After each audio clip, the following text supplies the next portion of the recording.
Voici quelques manifestations de la réfraction. Sur le schéma que vous avez devant vous, nous avons une paille qui a été insérée dans un verre d'eau. Donc là, ici, nous avons l'eau et en haut, nous avons l'air. Donc, qu'est-ce qu'on remarque? C'est que la paille semble être déviée. Donc, qu'est-ce qui se passe? C'est tout simplement la lumière qui va provenir de la paille en sortant de l'eau va être déviée, donc va changer de direction.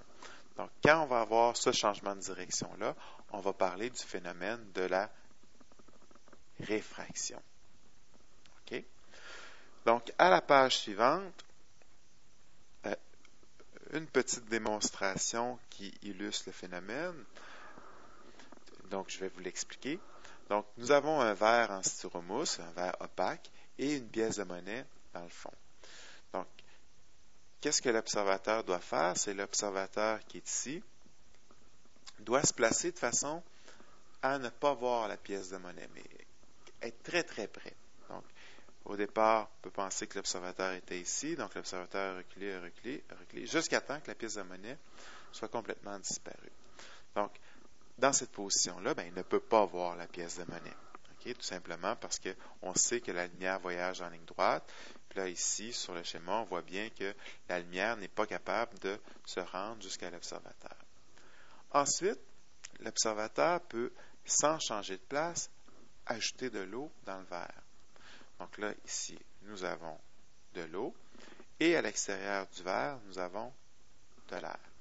Donc, comme on a vu à la page précédente, quand on va avoir un changement de milieu, la lumière va pouvoir être réfractée, va pouvoir être déviée.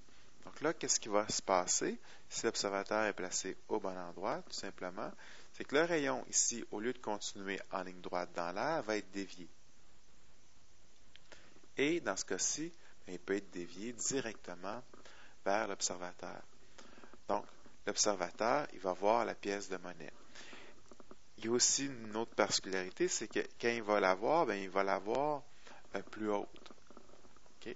Donc, tout simplement, il va la voir à une distance qui est plus haute parce que l'observateur, lui, il s'imagine que la pièce de monnaie est placée en continuité là, avec le dernier rayon qui se rend à ses yeux. Donc, il va avoir une pièce de monnaie qui va être là.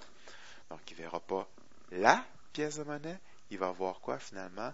Il va voir une image de cette pièce de monnaie-là, une image qui est virtuelle. Donc ici, qu'est-ce qu'on peut retenir si on fait une conclusion que vous pouvez écrire à la page suivante? Donc, la lumière est déviée, entre parenthèses, vous pouvez écrire réfractée, lorsqu'elle change de milieu transparent. Un exemple de milieu transparent, de changement de milieu transparent, comme par exemple ici, nous sommes passés de l'eau à l'air.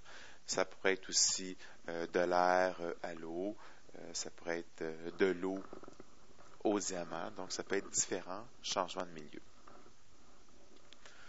Donc, ça fait comme un petit tour de magie aussi, là, si on regarde ce qui s'est passé ici. Donc, la pièce est apparue tout simplement parce qu'il y a de l'eau. Une autre manifestation du même phénomène, c'est le coucher du soleil. Donc, le schéma qui est ici, donc on voit un observateur, on voit le soleil qui est ici, donc ça c'est notre objet qui est observé, et en pointillé, nous avons la ligne d'horizon. Okay? Donc, présentement, qu'est-ce qu'on peut dire? C'est que l'observateur, normalement, va juste voir une partie du soleil, juste la partie qui est en haut de la ligne d'horizon. Pourtant, ce n'est pas ça exactement qui va se passer. Parce que même si le soleil est en dessous de la ligne d'horizon, c'est qu'on va passer du vide à l'air. quand la lumière va provenir de l'espace. Donc, la lumière qui provient de l'espace, ici, vous comprenez que le Soleil, c'est pas vraiment sa position, là, il est beaucoup plus loin par là-bas.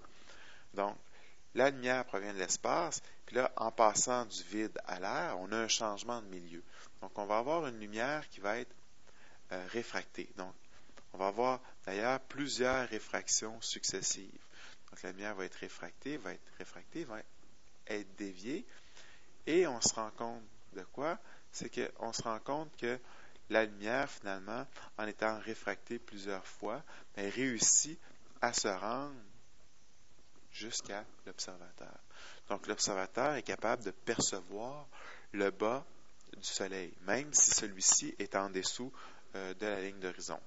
Là, on s'entend ici que je ne considère pas les 8 minutes lumière et tout, là.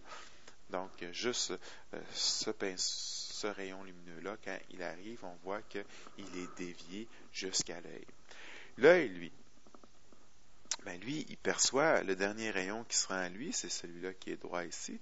Donc, lui, il s'imagine que le Soleil est en continuité, en ligne droite, finalement, avec ce dernier rayon-là qui arrive à lui.